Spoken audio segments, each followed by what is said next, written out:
Just second रुक जाइए। सबको गुड इवनिंग, सबको good morning, good morning, good morning, सबको गुड मॉर्निंग। हाँ चलिए, गुड मॉर्निंग। एक बार हम चेक कर लेते हैं। Voice okay, mixer okay, desktop okay, equalizer ठीक है। हाँ, कर्सर सही है, चलिए ठीक है। Good morning everyone, good morning everyone. तो अभी हम लगातार क्लासेस ले रहे हैं और आप अगर गौर नहीं कर रहे हैं तो हम आपको दिखाना चाहते हैं। अभी कोर्सेस आपका बहुत ही जल्दी कवर हो रहा है, बहुत ही रफ्तार में जा रहा है। क्योंकि प्रीवियस क्लास में भी हम पढ़ाए थे तो 36 पेज का पीपीटी था जो एक क्लास में हम कवर किए थे। इसी उससे पहले भी जो पढ़ाए थे तो उसमें भी अच्छा खासा पोर्शन कवर किए थे। तो आज भी हम लोग एक अच्छा खासा पोर्शन को कवर करेंगे। अभी रफ्तार काफ़ी बड़ा हुआ है क्योंकि आपको पता है कि वॉल्यूम 1 और वॉल्यूम 2 दोनों हमको साथ में लेके चलना है। तो अभी तो फिलहाल वॉल्यूम 2 पे हम वॉल्यूम 2 पे प्रकाशित डाल रहे हैं, लेकिन वॉल्यूम 1 को भी हम बहुत जल्दी स्टार्ट करेंगे। दूसरा बैच में वॉल्यूम 2 खत्म होने के कगार पे है। दोनों को साथ में पढ़ाएंगे, वॉल्यूम 1 और वॉल्यूम 2 तो आपका चलता रहेगा रेगुलरली। ठीक है, चलिए। तो वॉल्यूम 2 जो हम पढ़ा रहे थे उसमें अब जो पहला चैप्टर था, मतलब चैप्टर में बहुत सारा टॉपिक मिक्स था। आज हम लोग पढ़ने वाले हैं गैसेस फाउंड इन माइंस। तो प्रीवियस क्लास में मैं आपसे एक क्वेश्चन पूछे थे कि बताओ यार, अगर कार्बन डाइऑक्साइड को हम दुनिया से गायब कर दें तो क्या हो सकता है। अगर आप लेक्चर नंबर 1 और लेक्चर नंबर 2 नहीं देखे हैं तो मेरे भाई जाके जरूर देखो। नहीं देखोगे तो समझ में नहीं आएगा आगे, ठीक है, तो जाके देखो तो अच्छा रहेगा। तो फिलहाल आगे बढ़ते हैं। तो क्वेश्चन था कि CO2 अगर दुनिया से हम गायब कर दे तो क्या हो सकता है, क्या होगा अगर CO2 ना हो दुनिया में। तो देखो, अगर CO2 नहीं होगा ना तो आपका बॉडी जो टेम्परेचर मेंटेन करके रखा है 36.6 डिग्री सेंटीग्रेड, ये एक एवरेज टेम्परेचर है जो आपका बॉडी का टेम्परेचर होगा। ये टेम्परेचर अचानक से घट जाएगा। अचानक से घट जाएगा मतलब ये टेम्परेचर मेंटेन कर ही नहीं पाएगा। तो जैसे एटमॉस्फेयर का टेम्परेचर रहेगा, बॉडी का भी बिल्कुल वैसे ही टेम्परेचर रहेगा। अब बॉडी का टेम्परेचर अगर एटमॉस्फेयर का टेम्परेचर के हिसाब से हो जाएगा तो बड़ा दिक्कत हो जाएगा सर। कैसे? मान लीजिए गर्मी पड़ रहा है, 45 डिग्री सेंटीग्रेड टेम्परेचर है बाहर का। आपका बॉडी का भी अगर 45 डिग्री सेंटीग्रेड हो जाए टेम्परेचर, तो ये बहुत ही कष्टदायी स्थिति है। इसका मतलब ये हुआ कि आपका बॉडी में जो पानी है, जैसे हम लोग जानते हैं ना 100 डिग्री सेंटीग्रेड में वाटर जो है वो बॉईल करता है। क्या होता है? पानी बॉईल करता है। आपका बॉडी में कितना पानी है? लगभग 70%, 70% जो वाटर है वो हमारा बॉडी में है। ठीक है, तो ये जो पानी है ना, ये पानी आधा बॉईल करने लगेगा। समझ रहे? आधा इवापोरेशन होने लगेगा, बॉईल करने लगेगा तो अचानक से रिहाइड्रेशन हो जाएगा। मतलब अगर मौसम बहुत ज़्यादा गर्म हो गया है तो आदमी तुरंत उसका बॉडी से पानी उड़ जाएगा। अगर टेम्परेचर जो है बहुत ठंडा हो गया है, मान के चलते हैं कि 10 डिग्री सेंटीग्रेड हो गया है, तो बॉडी अचानक से ठंडा हो जाएगा तो निमोनिया हो जाएगा, बीमारी हो जाएगा, ठंडा लग जाएगा, बहुत सारा दिक्कत। पहले तो ये हो गया एक्सटर्नल। दूसरा हो गया कि अगर बॉडी का टेम्परेचर घट जाता है अचानक से, तो आपका जो बॉडी है उसमें बहुत सारा अलग अलग बीमारी होता है, वो हो जाएगा, सही से काम नहीं करेगा। वार्म ब्लडेड जो खून होता है हमारा, वो खून का एक पर्टिकुलर टेम्परेचर होता है जो वो मेंटेन करके रखता है। हीमोग्लोबिन जो है वो मेंटेन करके रखता है। अगर वो टेम्परेचर मेंटेन नहीं हो पाता है तो ये जो खून है वो अच्छे से बॉडी में जा नहीं पाता, मतलब पूरा बॉडी में, शरीर में खून जो है पहुंच नहीं पाएगा। तो जब शरीर में खून पहुंच नहीं पाएगा तो परमानेंट जो पार्ट है वो सही से काम नहीं करेगा। मतलब पैरालिसिस का भी लक्षण हो सकता है सर। तो ये सब कुछ हो सकता है अगर CO2 नहीं रहे तो। ये तो हम बता दिए बॉडी में। अब हम बात करते हैं एटमॉस्फेयर में। एटमॉस्फेयर में CO2 ना रहे तो क्या फ़र्क पड़ेगा? तो अगर CO2 ना रहे एटमॉस्फेयर में तो पेड़ पौधा जो CO2 छोड़ रहा है, ठीक है, वो छोड़ नहीं पाएगा। तो जब पेड़ पौधा CO2 छोड़ नहीं पाएगा तो ऑक्सीजन ले भी नहीं पाएगा। तो ऑक्सीजन ना लेगा ना छोड़ेगा, मतलब पेड़ पौधा भी आपको सही से सर्वाइव नहीं कर पाएगा, धीरे धीरे सूख जाएगा और ख़त्म हो जाएगा। तो ये हो सकता है अगर CO2 ना हो तो। ठीक है, चलिए। आज हम लोग पढ़ने वाले हैं गैसेस फाउंड इन माइंस। बहुत सारे माइंस में गैसेस पाए जाते हैं। आज हम लोग जो पढ़ेंगे उसमें सिर्फ न केवल कोल के संदर्भ में बल्कि मेटल के संदर्भ में भी पढ़ेंगे कि कौन कौन सा मेटल माइंस है और कौन कौन सा गैस उसमें पाया जाता है। कोल में भी कौन कौन सा गैस है जो पाया जाता है। तो गैसेस फाउंड इन माइंस में सारे टॉपिक को कवर करेंगे। तो सबसे पहले कहा गया है कि 12 गैसेस माइंस में मिलते हैं। कितना गैस मिलता है? 12 गैस, जिसमें ऑक्सीजन, कार्बन डाइऑक्साइड, नाइट्रोजन, इसको हम लोग क्या कहते हैं? जनरल एयर का गैस, क्योंकि जनरल वातावरण में मिलता है, एटमॉस्फेरिक गैस कहते हैं। इसके बाद बाकी 9 प्रकार के गैसेस मिलते हैं जो माइंस में बनते हैं, किसी न किसी कारण से बनते हैं। जैसे फायर डैम्प, ब्लैक डैम्प, वाइट डैम्प, नाइट्रस फ्यूम्स, इसके बाद स्टिंग डैम्प, मतलब सल्फर डाइऑक्साइड, इसको स्टिंग डैम भी कहते हैं। Hydrogen gas, sulphur dioxide, hydrogen sulphide actually sting dam था, गॉब स्टिंग आफ्टर डैम। ये सब 9 प्रकार का जो गैस है वो जनरली मिलता है माइंस में। आपको ये 9 प्रकार का जो गैस है, उस 9 प्रकार के गैसेस का नाम याद रखना है, पूरा पूरा नाम। मतलब CH4 इसमें जनरली होता है, लेकिन क्या इसमें सिर्फ CH4 ही होता है? ऐसा नहीं है। इसमें मीथेन भी होता है, कुछ मात्रा में ईथेन भी होता है, कुछ मात्रा में इथाइलीन भी होता है। ठीक है, ये सब क्या है, ये सब एक जैसे प्रोडक्ट होते हैं। ठीक है, एक जैसे क्या होते हैं, प्रोडक्ट होते हैं। तो इसको आप एक पर्टिकुलर कैटेगरी में रखते हैं, इसको मीथेन कहते हैं, क्योंकि मेजरली इसमें मीथेन गैस मिलता है। ईथेन है, इथाइलीन है, ये सब गैसेस भी निकलती है, लेकिन ये सब मीथेन का जैसा प्रॉपर्टी रहता है और मीथेन ज़्यादा होता है, इसलिए इसमें मिक्स हो जाता है और मीथेन गैस हम इसको कहते हैं। ठीक है, तो मीथेन गैस को हम लोग फायर डैम्प नाम से भी संबोधित करते हैं। क्यों करते हैं फायर डैम्प? क्योंकि ये न केवल आग के संपर्क में आने से जलता है, बल्कि गर्म वस्तुओं के संपर्क में आने से भी जल जाता है, इसीलिए इसको हम लोग फायर डैम्प कहते हैं। मीथेन गैस भी कहते हैं, CH4 को इसका शॉर्ट फार्मूला लिखते हैं। गर्म गैस भी कहते हैं, क्योंकि गर्म जल वस्तुओं के संपर्क में आके गर्म हो जाता है। फायर डैम्प इसलिए कहते हैं क्योंकि ये जल्दी आग पकड़ लेता है। मार्स गैस, अभी एक टाइम नाम है इसको मार्स गैस। तो क्वेश्चन कभी कभी पूछा गया है पहले भी कि मार्स गैस इनमें से कौन से गैसेस को कहा जाता है, तो आपको टिक मारना होता है फायर डैम। मार्स का मतलब क्या होता है? मार्स का मतलब होता है सड़ा गला गैस, समझते हैं इसको? तो इसको समझने के लिए हमको थोड़ा सा कुछ देखना पड़ेगा। ठीक, चलिए इसको हम लोग देखने का कोशिश करते हैं, है ना। फोटो डायग्राम से थोड़ा ज़्यादा अच्छे से समझ में आएगा, अगर ये डायग्राम अवेलेबल हो पाता है तो। अरे, कोई नहीं, इसमें सही से नहीं मिल रहा। चलिए, देखो बेसिकली बायोगैस हम यहाँ से जूम कर रहे हैं, ये ज़्यादा अच्छा रहेगा। थोड़ा सा बायोगैस के बारे में हम समझते हैं। क्या है बायोगैस, कैसे काम करता है, क्या चीज़ है? देखो, हम लोग जानते हैं कि कोई भी चीज़ सड़ेगा गलेगा मतलब आदमी है। ठीक है, आदमी है, आदमी एक टाइम के बाद सड़ जाएगा, गल जाएगा। जानवर है, जानवर भी एक टाइम के बाद सड़ जाएगा, गल जाएगा, मिट्टी बन जाएगा। तो ये सब जब सड़ता गलता है ना, तो इसमें से कुछ गैसेस निकलते हैं, जिसमें से एक गैस होता है CH4। ठीक है, CH4 क्या होता है? जब आदमी सड़ता है गलता है, जानवर सड़ता है गलता है, तो उसमें से कुछ मात्रा में CH4 भी निकलते हैं। ठीक है, तो ये जो CH4 गैस होता है, ये सड़ने गलने से बनता है, इसीलिए इस टर्म को बोलते हैं मार्स गैस। मार्स का मतलब होता है सड़ना गलना। तो जब कोई भी गैस सड़ गल के बनता है, उसको हम लोग CH4, मतलब CH4 में इसी के लिए इसी कैटेगरी में आता है, क्योंकि वो जानवर आदमी यानी कार्बोनिसिस मैटर का सड़ने गलने से बनता है। ठीक है, इसीलिए उसको कहते हैं। देखो बायोगैस क्या होता है ना, कि गांव में क्या होता है कि बहुत सारा गोबर होता है, गाय है, भैंस है, तो ये सब का बहुत गोबर है, तो गोबर को फेंकेगा कहाँ? तो क्या करता है, एक टंकी बनाता है।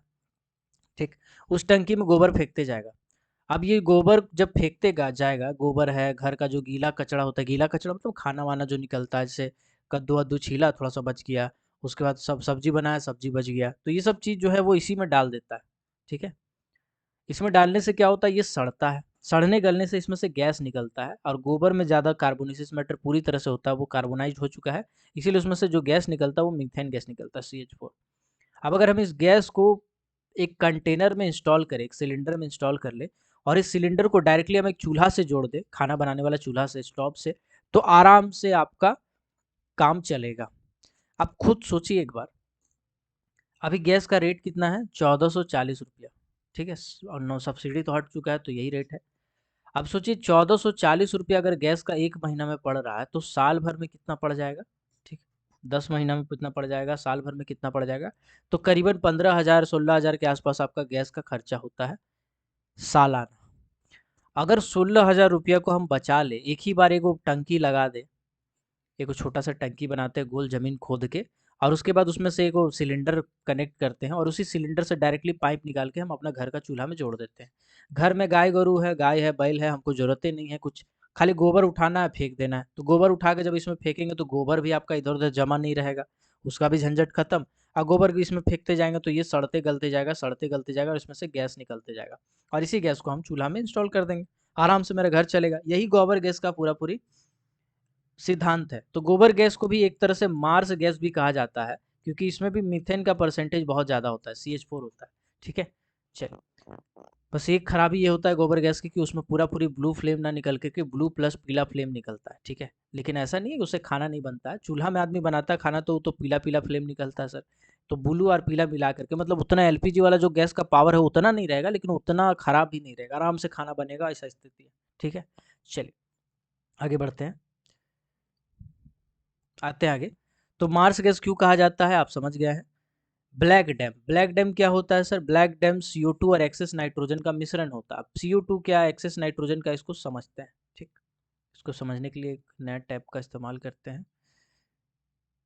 ठीक है, देखो भैया, हम प्रीवियस क्लास में आपको पढ़ाए थे कि ऑक्सीजन कितना होता है, ये बाई वॉल्यूम ऑक्सीजन होता है 20.93%। CH4 नहीं, नाइट्रोजन, नाइट्रोजन प्लस आर्गन जिसको नाइट्रोजन इंक्लूडेड 79.04%। और कार्बन डाइऑक्साइड कितना होता है 0.03%।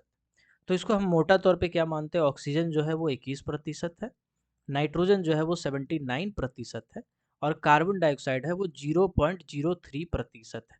अभी हम आपको क्या बताएं, ब्लैक डैम्प। ब्लैक डैम्प हम क्या बोले, ब्लैक डैम्प में बोले मिक्सचरन है, दो गैसेस का मिश्रण है, किसका किसका, नाइट्रोजन का और कार्बन डाइऑक्साइड का। तो बोला गया है carbon dioxide plus excess nitrogen बराबर ब्लैक डैम्प। ठीक है, एक्सेस नाइट्रोजन बराबर black damp. What do you mean by excess nitrogen, excess nitrogen का क्या मतलब है। एक्सेस नाइट्रोजन का मतलब है कि जितना नाइट्रोजन एटमॉस्फेयर में होता है उससे ज्यादा वाला जो है ना सर, उसको बोलते हैं excess nitrogen. For example, nitrogen कितना होता है यार जनरल एटमॉस्फेयर में, 79% होता है, यहाँ पे हम लिख दिए आपका। अगर कोई हम गैस का सैंपल लेते हैं उसमें नाइट्रोजन 81% है, तो हम एक्सेस नाइट्रोजन क्या कहेंगे, कितना होगा एक्सेस नाइट्रोजन। तो आप दिमाग लगाइएगा, एक्सेस नाइट्रोजन कैसे निकालेंगे। तो भैया 81% सैंपल में आया, जबकि होना 79 चाहिए था, एटमॉस्फेयर में तो 79 होता है, लेकिन सैंपल लिए तो उसमें 81 आया। तो ज़्यादा कितना है, एक्स्ट्रा कितना है, तो 81 माइनस जो होना चाहिए था बराबर 2%, यानी 2% क्या है, वो एक्सेस नाइट्रोजन है। तो यहाँ पे अगर हम पूछेंगे ब्लैक डैम कितना होगा, जब कार्बन डाइऑक्साइड आपका एटमॉस्फेयर में जितना होता है उतना ही है, तो कार्बन डाइऑक्साइड 0.03%, 0.03%, एक्सेस नाइट्रोजन है 2%, तो 2%, दोनों को जोड़ेंगे कितना हो जाएगा 2.03%। ये क्या है सर, ये है आपका ब्लैक डैम, ये है आपका ब्लैक डैम्प।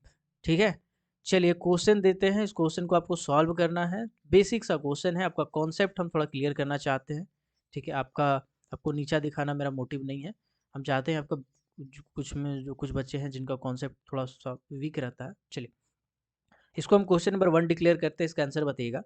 क्वेश्चन है कि एक सैंपल हम कलेक्ट किए, ठीक है, सैंपल कलेक्ट करने के बाद उसमें CO2 जो था वो लगभग 1.5% था। ठीक है, और नाइट्रोजन जो हम काउंट किए हैं, नाइट्रोजन लगभग 83% था।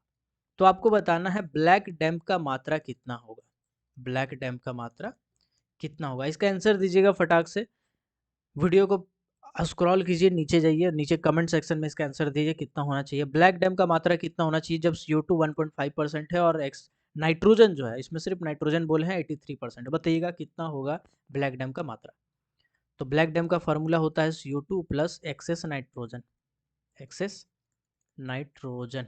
ठीक है, चलिए तो CO2 कितना है यार, CO2 यहाँ दिखा 1.5%, तो 1.5, एक्सेस नाइट्रोजन कितना है कैसे निकालेंगे, तो 79 होना चाहिए, 83 है, तो 83 माइनस 79 अब जोड़ेंगे हम, है ना, 80 81 82 83, मतलब 4% ज़्यादा है, तो ये क्या होगा एक्सेस, यानी कि 4 यहाँ पे जोड़ेंगे 4%, तो अब आ जाएगा 4 1 5, यानी 5.5% हो जाएगा आपका ब्लैक डैम। क्या हो जाएगा ब्लैक डैम 5.5%। तो ये ऐसा एक बेसिक सा अगर कॉन्सेप्ट आपको क्लियर रहेगा तो आपको कहीं भी प्रॉब्लम नहीं होगा। ठीक है, चलिए अब हम लोग आगे बढ़ते हैं। तो ब्लैक डैम को हम लोग क्या कहते हैं, ब्लैक डैम को हम लोग CO2 भी कहते हैं प्लस एक्सेस नाइट्रोजन, ठंडी गैस भी कहते हैं। ठंडी गैस क्यों कहते हैं, क्योंकि ये आग को बुझा देता है इसलिए इसको ब्लैक डैम कहते हैं, आग को ठंडा कर देता है इसलिए उसको ठंडी गैस कहते हैं। इसको अष्टायित और चौक डैम भी कहते हैं। अष्टायित और चौक डैम का क्या मतलब है समझते हैं। देखो, कभी आप गाड़ी में जाते हैं तो आपको 1 घंटा के बाद अकबकी लगता है, अगर गाड़ी का शीशा-उशा बंद है, एसी नहीं चल रहा, तो 1 घंटा के बाद, आधा घंटा के बाद आपको अकबकी लगने लगता है। तो अकबकी मतलब चौक, दम घुटने लगता है। उसको क्या बोलता है? अरे दम घुट रहा है यार, खोलो ना खिड़की, खोलो ना यार, दम घुट रहा है यार। ऐसा बोलते हैं आप। क्यों बोलते हैं ऐसा? क्योंकि चौक हो गया सर, और वहाँ पे CO2 बहुत ज़्यादा है, कार्बन डाइऑक्साइड जो है बहुत ज़्यादा है, जिसके कारण आपका दम घुटने लग रहा है, आपको मतलब थोड़ा-सा सफोकेशन टाइप का फ़ील हो रहा है। तो उसी सफोकेशन को कहते हैं चॉक, ठीक है? स्टाइप का भी सेम मतलब होता है। तो ये जो चीज़ है, चॉक डैम्प, स्टाइप, मार्स गैस, ये सब नाम एकदम याद रखिएगा। पूछता है, डायरेक्ट क्वेश्चन पूछता है कि मार्स गैस किसको कहते हैं, स्टाइप किसको कहते हैं, चॉक डैम्प किसको कहते हैं, तो एकदम याद रहना चाहिए, ठीक है? अब आते हैं व्हाइट डैम। व्हाइट डैम को खूनी गैस भी कहते हैं, कार्बन मोनोऑक्साइड भी कहते हैं। कार्बन मोनोऑक्साइड बेसिकली इसमें होता है, CO कहते हैं इसको शॉर्ट में। खूनी गैस क्यों बोलते हैं? क्योंकि ये ब्लड में जाने के बाद ब्लड को बेकार कर देता है। जो आदमी का खून हो जाने से, बॉडी का खून बह जाने से जो स्थिति होता है, CO गैस सूंघने के बाद वही स्थिति होता है। व्हाइट डैम क्यों कहते हैं? क्योंकि ये आग को बुझाता नहीं है, इसीलिए इसको हम लोग व्हाइट डैम कहते हैं। नाइट्रस फ्यूम्स को कहते हैं खांसी गैस। NOx इसको शॉर्ट में लिखते हैं हम लोग, लेकिन ऐसा नहीं है, इसमें NO2 हो सकता है, N2O3 हो सकता है, N3O4 हो सकता है, ठीक है ना? बहुत सारा हो सकता है, तो इसीलिए इसको NOx फार्मूला से रिप्रेजेंट करते हैं, ठीक है? तो खांसी गैस नाइट्रस फ्यूम्स को ही कहा जाता है। क्यों? क्योंकि इसको सूंघने से खांसी आता है। हाइड्रोजन सल्फाइड किसको कहते हैं? हाइड्रोजन सल्फाइड H2S शॉर्ट में लिखते हैं हम, H2S कुछ ऐसा। इसके बाद इसको स्टिंग डैम भी कहते हैं। स्टिंग डैम क्यों कहते हैं?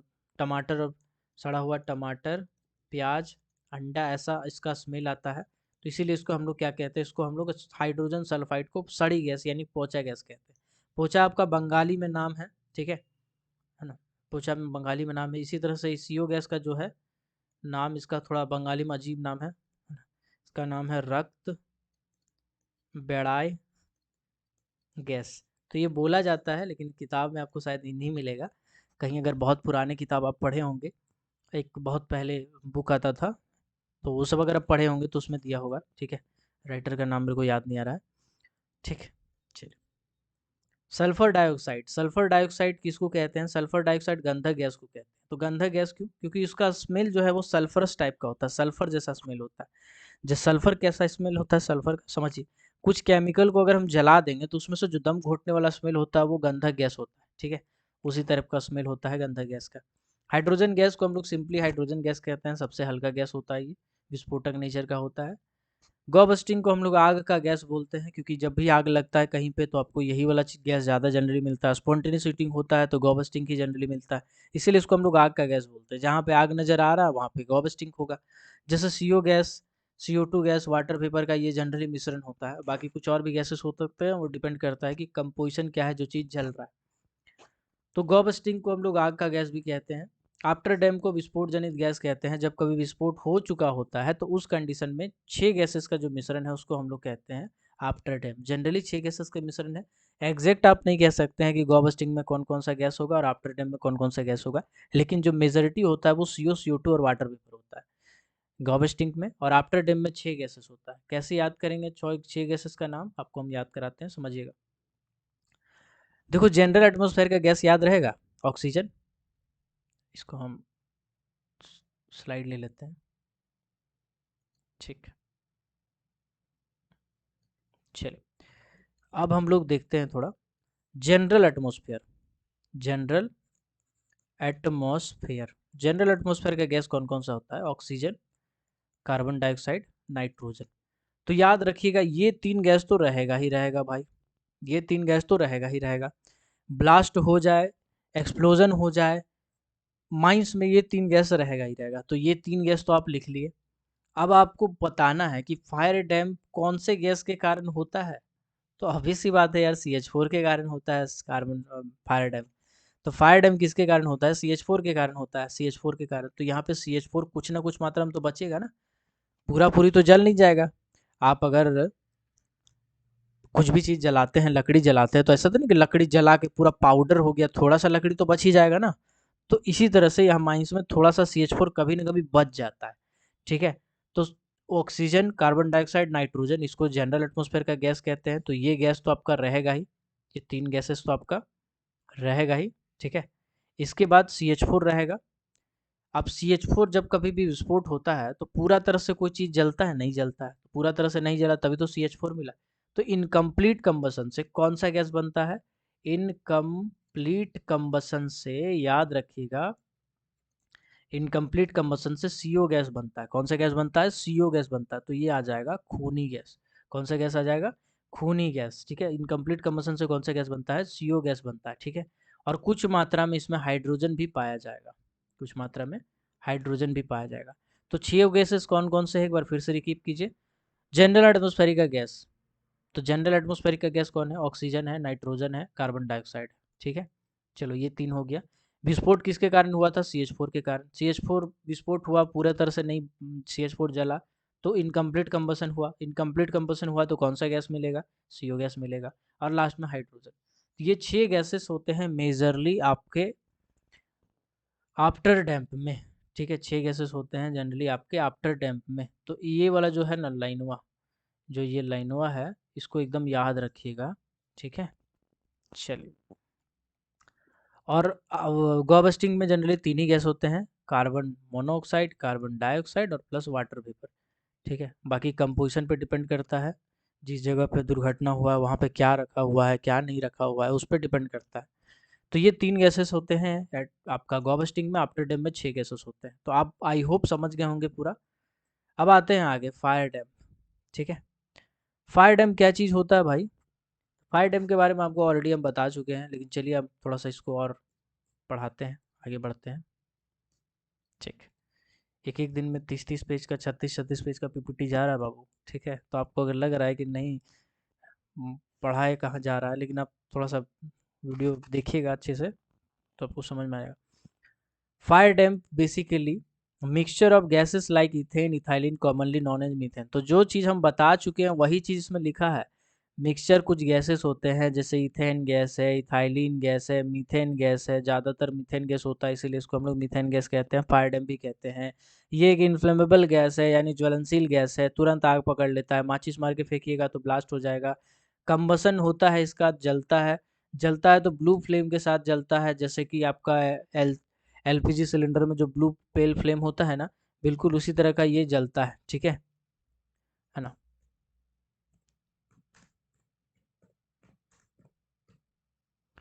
LPG सिलेंडर में जो ब्लू फ्लेम होता है बिल्कुल वैसा ही ये जलता है। जैसे ये बर्नर देखिए जल रहा है ना, एकदम इसी तरह से ये जलता है। ठीक है, एकदम ब्लू ब्लू आपको देखने को मिलेगा। तो कहीं पर भी अगर माइंस के अंदर में ब्लू ब्लू गैस दिख रहा है तो वहाँ से भाग जाओ यार, बहुत ही सही तरीका है कि वहाँ से निकल लो। इसके बाद वहाँ पे लिखा हुआ है कि 3.3 वॉल्यूम हार्डली सॉल्युबल होता है 100 वॉल्यूम एट 20 डिग्री सेंटीग्रेड। चलो यहाँ पे हम कुछ चीज़ आपको समझाना चाहेंगे। यहाँ पे एक बार पढ़िए आप फिर से। CH4 के बारे में हम पढ़ा रहे हैं, और यहाँ पे हम पढ़ा रहे हैं कि हार्डली हार्डली सॉल्युबल है, पानी में बहुत मुश्किल से घुलता है। 3.3 वॉल्यूम घुल जाता है 100 वॉल्यूम वाटर में। इसका मतलब ये हुआ, एक बार स्लाइड लेते हैं, इसको चेंज करते हैं, मज़ा नहीं आ रहा है। इसका मतलब ये हुआ कि CH4 के बारे में हम बता रहे हैं कि 3.3 वॉल्यूम घुल जाता है, यानी 3.3% घुल जाता है।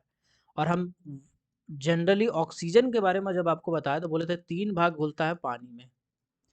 फिर भी हम बोलते थे ऑक्सीजन जो है वो सॉल्युबल है, और जबकि ये जो है वो हार्डली सॉल्युबल है। ऐसा वर्ड का इस्तेमाल काहे कर रहा भाई? हाँ? ऐसा वर्ड का इस्तेमाल कर रहा है किताब में, DG देशमुख साहब का किताब में लिखा हुआ है, तो कुछ मतलब होगा उसका जी, बिल्कुल मतलब। हार्डली सॉल्युबल का मतलब होता है मुश्किल से घुलेगा। आप कितनों हाथ पर मारिएगा तो मुश्किल से घुसेगा 3.3% तक। लेकिन ऑक्सीजन जो है वो सॉल्युबल है, मतलब इतना घुला हुआ है, ऑलरेडी घुला हुआ है, आपको घोलने की जरूरत नहीं है। जब आप पानी निकालिएगा ना, तो पानी में 3% तो ऑक्सीजन घुला हुआ है। अगर आप इस पानी को और ज़्यादा हिलाइएगा, इसमें मोशन कीजिएगा, पानी में बुलबुला छोड़िएगा, ऑक्सीजन डालिएगा, तो ये घुलता जाएगा। जितना डालिएगा घुलता जाएगा, जितना डालिएगा घुलता जाएगा। तो इसीलिए यहाँ पे सॉल्युबल शब्द का इस्तेमाल किए हैं, और यहाँ पे हार्डली सॉल्युबल शब्द का इस्तेमाल किए हैं। ठीक है, DG देशमुख साहब का किताब में ऐसा शब्द का इस्तेमाल है, उसके पीछे का ये सब लॉजिक, ठीक है, रीजन है ना। चलिए आगे बढ़ते हैं भाई। तो आगे आगे लिखा हुआ है कि ये एक टेस्टलेस, ऑदरलेस और टेस्टलेस, कलरलेस, ऑदरलेस गैस है। मतलब ना इसका रंग होता है, ना इसका गंध होता है, ना इसका स्वाद होता है। आप देख भी नहीं सकते हैं इसको, ठीक है। ना ये इसका गंध होता है, ना इसका रंग होता है, ना इसका स्वाद होता है, आप इसको देख भी नहीं सकते, ठीक है। चलिए, ओके। इसका स्पेसिफिक ग्रेविटी कितना होता है? इसका स्पेसिफिक ग्रेविटी होता है 0.55। स्पेसिफिक ग्रेविटी आपका 0.55 होता है, हवा से हल्का होता है। अब हवा से हल्का होने के कारण ये रूप में पाया जाता है, ठीक है। फ्लोर में भारी गैस पाया जाएगा, यहाँ पे भारी होगा। लेकिन हल्का गैस कहाँ पाया जाएगा? यहाँ पे पाया जाएगा। हल्का गैस जल्दी उड़ जाता है और जल्दी उड़ के आपका रूप में जमा होता है, तो कभी कभी एक चादर के रूप में भी मिलता है, पूरा का पूरा एक लेयर बना लेता है, ठीक है। तो लाइटर होता है हवा से। हवा का क्या है? 1.1 स्पेसिफिक ग्रेविटी है। इसका कितना देखो, आधा है, लगभग आधा है। तो उड़ के हवा ऊपर जाता है, ठीक है। बोला गया है कि बहुत सारा नंबर ऑफ एक्सप्लोजन हुआ है जिसके लिए रिस्पॉन्सिबल है। सबसे बड़ा एक्सप्लोजन जो हुआ है 22 में, वो है ढोरी कोलियरी। अगर वहाँ से कोई होंगे जो कि सीसीएल में पड़ता है, सीसीएल में एक एरिया है ढोरी, ढोरी एरिया में ही एक कोलियरी है, ढोरी कोलियरी। ढोरी कोलियरी में जो 4, 5, 6 इंक्लाइन है, वहाँ पे 2 माइंस है ढोरी कोलियरी में। अंडरग्राउंड माइंस अगर देखिएगा तो 2 है, एक है 7, 8 इंक्लाइन, एक है 4, 5, 6 इंक्लाइन, ठीक है। तो जो 4, 5, 6 इंक्लाइन है, इसी कोलियरी में वो दुर्घटना हुआ था 1968 में या 65, 1965 में, ठीक है। जिसमें 268 व्यक्तियों की मृत्यु हो गई थी। 268 आदमी का मृत्यु हो गया था 1965 में, ठीक है। तो 1965 में जैसे दुर्घटना हुआ, उसके बाद 1966 में सर्कुलर लॉन्च किया गया और उसके बाद 1 डिग्री 2 डिग्री 3 डिग्री का कॉन्सेप्ट लाया गया। उससे पहले क्या था? उससे पहले गैसी माइंस, नॉन गैसी माइंस, ऐसे करके चलता था। और ढोरी जो कोलियरी है वो उसको नॉन गैसी माइंस कहा जाता था। लाइट वाला चैप्टर हम आपको पढ़ाए हैं, नहीं नहीं नहीं पढ़ाए नहीं, सॉरी। लाइट वाला चैप्टर जब हम पढ़ाएंगे तो बड़ा ही मज़ेदार है। लाइट को लेकर भी एक कहानी है यार, है ना। माइनिंग में लाइट को लेके कहानी है कि कैसे कैसे लाइट यूज़ किया जाता था, पहले कौन सा लाइट इस्तेमाल होता था, फिर बाद में कैसा लाइट इस्तेमाल होता था। एक मोटा कॉन्सेप्ट दे देते हैं। पहले क्या होता था? मसाल होता था, ठीक है। मसाल होता था जो ऊपर साइड में कुछ खोखला टाइप का होता था, ऐसे, ठीक है।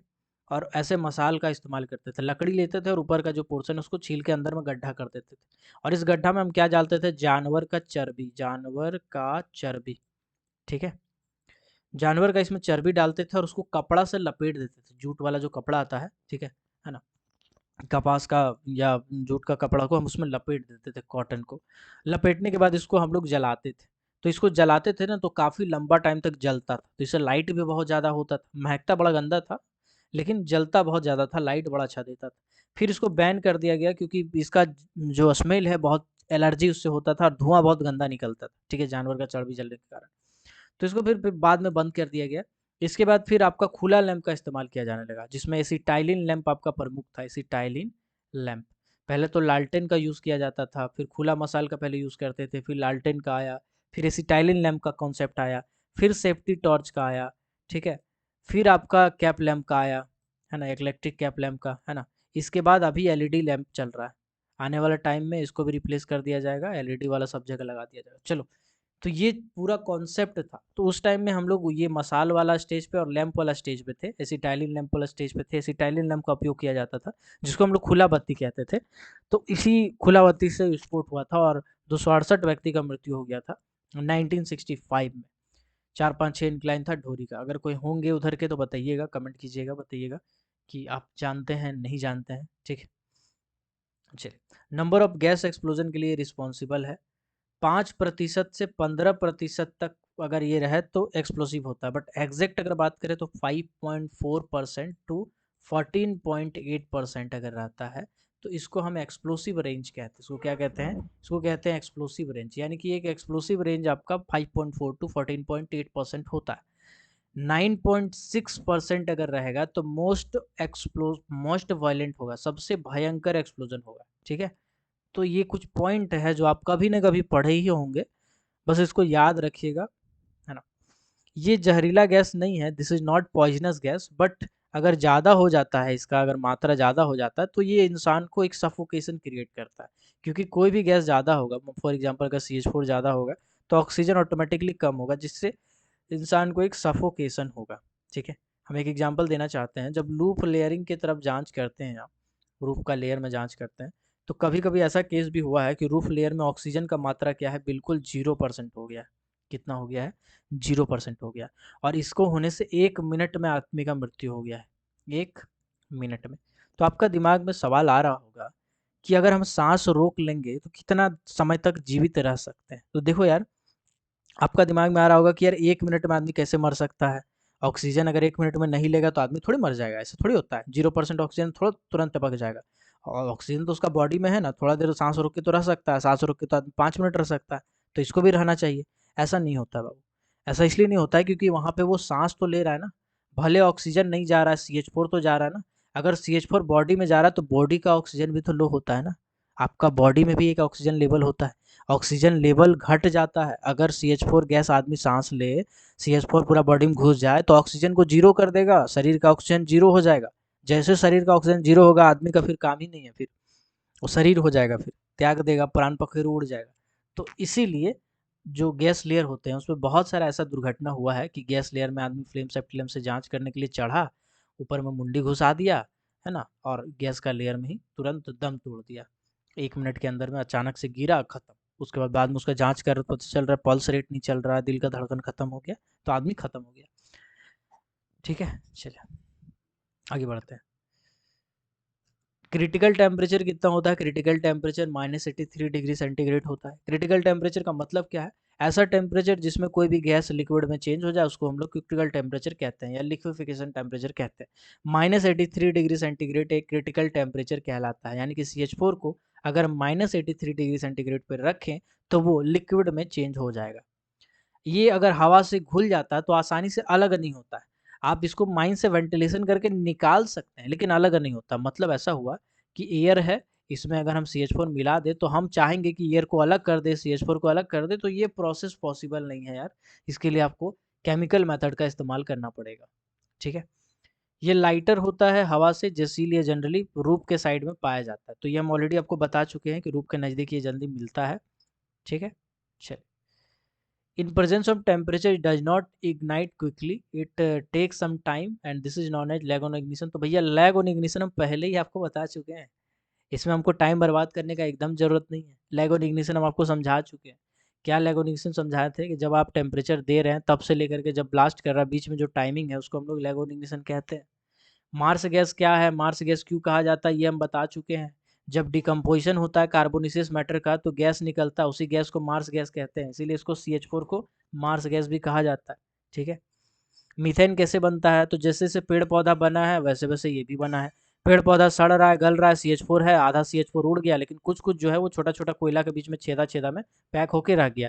अब जैसे जैसे कोयला काटते हैं वो सब छेदा से मिलता है तो गैस निकलते जाता है, निकलते जाता है। ठीक है, तो जहाँ भी कोयला काटेंगे गर्म गैस निकलेगा ही निकलेगा, चाहे 1 डिग्री हो, 2 डिग्री हो, 3 डिग्री हो। किसी में कम निकलेगा, किसी में मीडिएट निकलेगा, किसी में ज़्यादा निकलेगा। ओपन कास्ट में भी निकलता है लेकिन वो हवा में तुरंत मिल जाता है तो दिक्कत नहीं है। ठीक है, चलिए।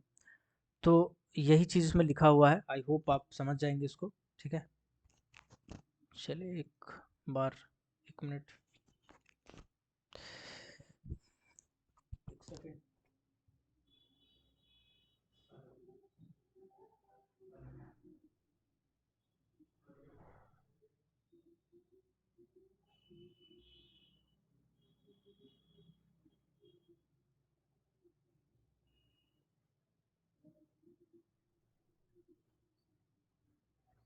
चलिए 1 मिनट रुक जाते हैं थोड़ा देर।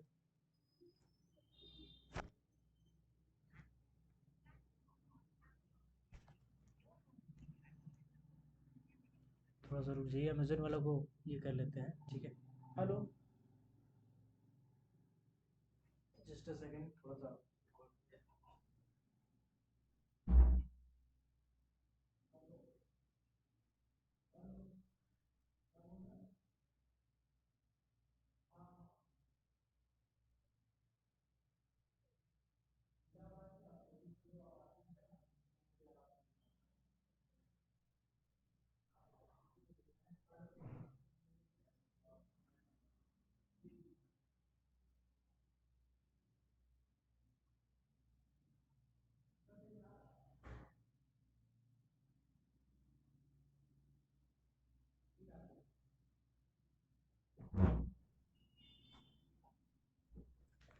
सॉरी फॉर डिस्टर्बेंस एक्चुअली, थोड़ा कॉल आ गया था, बट कोई नहीं, आगे बढ़ते हैं। ठीक है, 35 मिनट। ओके, चलिए आगे बढ़ते हैं। तो अभी हम बता रहे थे कि मीथेन गैस कैसे बनता है, ये आपको बता चुके थे। अब आते हैं मेटल माइंस में क्या गर्म गैस होता है।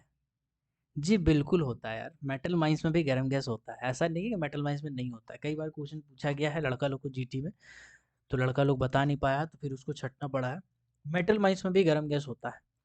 कौन कौन सा मेटल माइंस में गर्म गैस पाया जाता है, तो देखो बहुत सारा नाम लिख दिए। माइका का माइंस है, जिसमें डीजीएमएस का सर्कुलर नंबर 18 1961 में एक दुर्घटना के बारे में बताया है, जिसमें आदमी 3 ठो जर के मर गया था।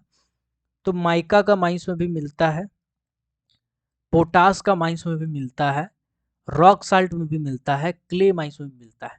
एक देखो यार, साल्ट होता है, एक होता है रॉक साल्ट। ये दोनों में अंतर है जी, बिल्कुल अंतर है। साल्ट का मतलब होता है नमक, नमक का खेती किया जाता है। और रॉक साल्ट का मतलब होता है चट्टानी नमक, इसका माइनिंग किया जाता है। तो खेती और माइनिंग में अंतर है सर, ठीक है, खेती और माइनिंग में थोड़ा अंतर क्या है समझते हैं। देखो नमक जो होता है ना, समुद्र का पानी को क्या करते हैं हम लोग, एक टैंक में स्टोर करते हैं, ठीक है। समक समुद्र का पानी जो है स्टॉल स्टॉल करते हैं। अगर इसका फोटो मिल जाए तो बहुत सही रहे। चलो हम गूगल मार के देखने का कोशिश करते हैं, अगर इसमें मिल जाएगा तो।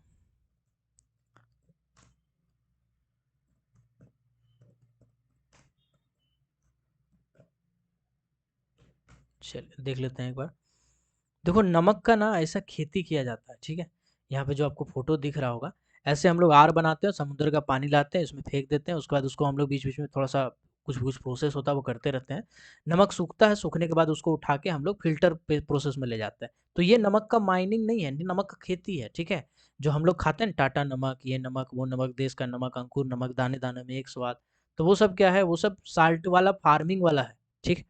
रॉक साल्ट क्या होता है, जिसको हम लोग चट्टानी नमक बोलते हैं, जो नेचुरली पाया जाता है, जिसको हम बहुत सारे इंडस्ट्री में इस्तेमाल करते हैं। केमिकल इंडस्ट्री है, फर्टिलाइजर इंडस्ट्री है, खाने में भी इस्तेमाल करते हैं, सेंधा नमक जिसको बोलते हैं, ठीक है, वो है आपका रॉक साल्ट, ठीक है। रॉक साल्ट आप देखे होंगे घर में, आपका अगर भर्ती होगा तो देखे ही होंगे। बट उसका माइनिंग किया जाता है, अंडरग्राउंड माइन चलता है, ओपन कास्ट माइन चलता है, पत्थर जैसा रहता है, उसको काटना पड़ता है, काट के निकालते हैं। केमिकल इंडस्ट्री में बहुत ज़्यादा इस्तेमाल है ना, फर्टिलाइजर में इस्तेमाल है, एग्रीकल्चर में भी इस्तेमाल किया जाता है, केमिकल बनाने के लिए, दवाई बनाने के लिए, बहुत सारे जगह पे इस्तेमाल होता है। सबका फोटो होगा मेरे पास, दिखाते हैं। सबसे पहले आते हैं क्ले माइंस पे। एक बार नाम पढ़ देते हैं, कहाँ कहाँ पाया जाता है मेटल माइंस में। माइका माइंस में मिलता है, पोटास माइंस में गर्म गैस मिलता है, रॉक साल्ट में गर्म गैस मिलता है, क्ले माइंस में गर्म गैस मिलता है। ये कुछ कॉमन माइंस है जिसमें गर्म गैस पाया जाता है। इसके अलावा और भी बहुत सारा मेटल और का माइंस होगा जिसमें मिलता है, लेकिन ये कुछ कॉमन नाम है। क्ले माइनिंग क्या होता है, क्ले माइनिंग मतलब धरती में कुछ ऐसे मिट्टी होते हैं जिसका माइनिंग किया जाता है, ठीक है। और उस माइनिंग करके क्ले से हम बहुत सारा चीज़ बनाते हैं, ठीक है। ईटा बनाते हैं, आप उसके बाद कुछ क्ले वाला पिट बनाते हैं, बहुत सारा क्ले वाला है, जिसको हम लोग पोरलैंड सीमेंट भी कहते हैं, पत्थर वाला सीमेंट कहा जाता है ना। तो ये एक, इससे हम लोग बहुत सारा चीज़ बनाते हैं यार। इंडस्ट्री में बहुत सारा सांचा बनाया जाता है, और इलेक्ट्रिसिटी वाला में बहुत सारा ऐसा ट्रांसफार्मर में देखिएगा लगा रहता है, चिमनी मिट्टी जैसा दिखता है, तो उसी टाइप का बनाते हैं। इसका कप प्लेट भी बनता है, तो इसका माइनिंग किया जाता है। तो इस जगह पे मिलता है। अगर ओपन पुट है तब तो यहाँ से उड़ जाएगा, लेकिन अगर अंडरग्राउंड माइन चला रहे हैं हम इसको निकालने के लिए, तो इस जगह पे हमको गर्म गैस मिलता है। इसके बाद है जिंक में, ये हिंदुस्तान जिंक लिमिटेड का फोटो है।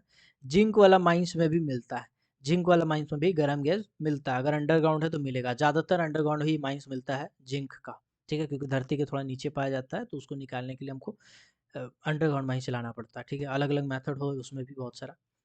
रॉक साल्ट का माइंस देखिए, रॉक साल्ट का जो चट्टान है ना, वो एकदम कमजोर नहीं होता, मजबूत चट्टान, देखिए ऊपर में देखिए, कड़ा चट्टान जैसा दिखता है ये, ठीक है। इसको हम लेयर बाय लेयर काटते जाते हैं, पाउडर फॉर्म में गिरता है, फिर उसको हम लोड करके अपना बेचते हैं, फिर रिफाइनिंग वगैनिंग सब करना पड़ता है, फिर हम इसको बेचते हैं। तो रॉक साल्ट का माइंस में भी गर्म गैस मिलता है, याद रखिएगा, रॉक साल्ट का माइंस में भी गर्म गैस मिलता है। इसके बाद ये जो फोटो है, ये पोटास एलम का माइंस है। ये क्या है, पोटास एलम का माइंस। पोटास एलम क्या है सर, समझते हैं।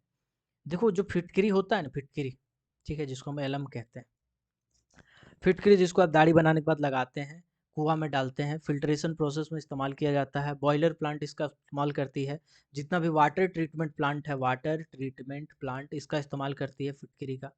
इसके बाद केमिकल इंडस्ट्री में फिटकरी का बहुत सारा इस्तेमाल होता है। बहुत सारा कॉस्मेटिक्स बनाने के लिए क्रीम लगा रहे हैं, फेयर एंड लवली है, फेयर एंड हैंडसम है, सब में कॉस्मेटिक में इस्तेमाल होता है फिटकरी।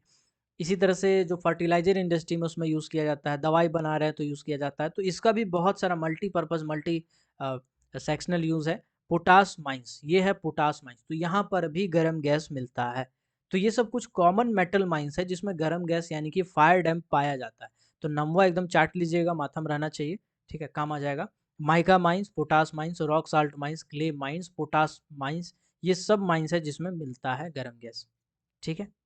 चलिए, अब हम लोग पढ़ते हैं कि गरम गैस फेस में कैसे निकल के आता है। फेस में निकल के आता है 5 तरीके से। फेस में कैसे निकल के आता है?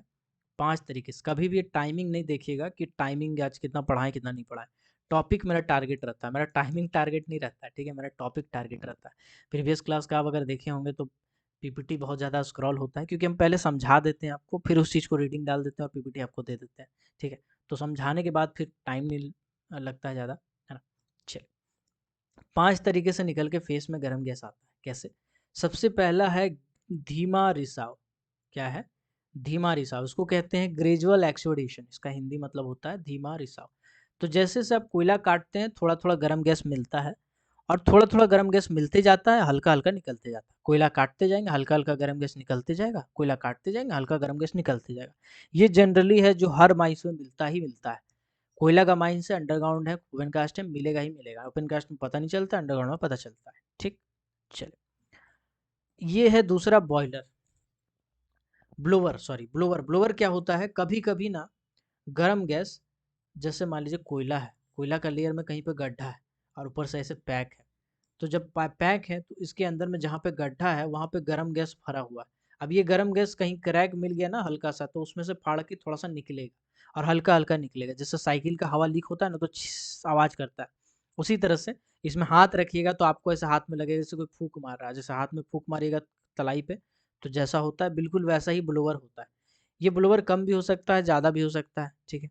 इसके बाद होता है गैस आउटब्रस्ट। गैस आउटब्रस्ट क्या होता है? गैस आउटब्रस्ट आपका तेजी से फाड़ के निकलता है। अंदर में वैसे ही जैसे ब्लोअर होता है वैसे ही पैक रहता है पूरा, लेकिन अचानक से जब पतला परत मिलता है तो कोयला को तोड़ के निकलता है और इसमें से कोयला टूट के दूर तक फेंका जाता है। और ब्लोअर में कोयला टूट के नहीं फेंकाएगा, ब्लोअर में हल्का सा लीकेज मिलेगा तो उसमें से निकलते रहेगा छिस छिस करके। लेकिन गैस आउटब्रस्ट में क्या है, कोयला वोयला पूरा तोड़ा के फेंका जाएगा, सामने जो रहेगा उसको चोट लग जाएगा। इसके बाद होता है release by roof fall. Roof fall के कारण रिलीज होता है। रूफ फॉल अगर होता है तो उसके कारण भी रिलीज होता है। रूफ फॉल अगर होता है तो नया स्टार्टा मिलता है जिसमें से अचानक से गैस निकलता है, ठीक है। या फिर बैरोमेट्रिक प्रेशर यानी कि लो प्रेशर के कारण, अगर प्रेशर कम हो जाता है तो निकलता है, ठीक है। प्रेशर कम,